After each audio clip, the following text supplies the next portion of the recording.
കണ്ണൂർ കൂത്തുപറമ്പ് നഗരസഭ ഇത്തവണ സഹോദരങ്ങൾ തമ്മിലുള്ള ഏറ്റുമുട്ടലിന് സാക്ഷിയാവുകയാണ്. പൂക്കോട് വാർഡിലാണ് ചേട്ടനും അനിയനും അങ്കത്തട്ടിൽ ഇറങ്ങുന്നത്. ഒരാൾ LDF-ന് വേണ്ടിയാണെങ്കിൽ മറ്റൊരാൾ UDF-ന് വേണ്ടിയാണ് പോരിനിറങ്ങുന്നത്.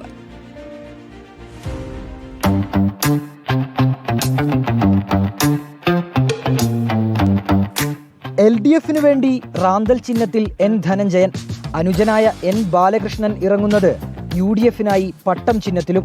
പൂക്കോട് വാർഡ് സ്വന്തമാക്കാനാണ് ചേട്ടനും അനിയനും തമ്മിലുള്ള പോരാട്ടം. UDF-ന്റെ സ്ഥാനാർത്ഥി വോട്ട് ചെയ്യുക. സ്ഥാനാർത്ഥിയാണ് 22ാം വാർഡിൽ. അപ്പോൾ എല്ലാ സഹായങ്ങളും ചെയ്തില്ല. ഇത് സ്ഥാനാർത്ഥി സഹോദരൻ തന്നെയാണ്. പക്ഷെ അതൊരു സൗഹൃദം എന്നുള്ളത് മാറ്റിവെച്ചുകൊണ്ട് നമ്മൾ രണ്ടുപേരും രണ്ട് ഇടതുപക്ഷത്തും അതുപോലെ തന്നെ UDF-ന്റെ ഭാഗമായിട്ടുള്ള ജനതാദളിന്റെ പ്രവർത്തകന്മാരാണ്.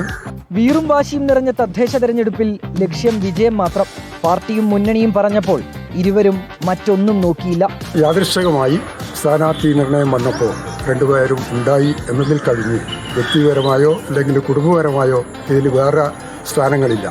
ഇത് രാഷ്ട്രീയമായ ഒരു പോരാട്ടം എന്ന് മാത്രമേ ഇതിനെ കാണേണ്ടതുള്ളൂ.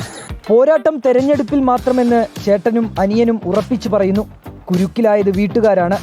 ആർക്ക് വോട്ട് ചെയ്യുമെന്നാണ് സംശയം.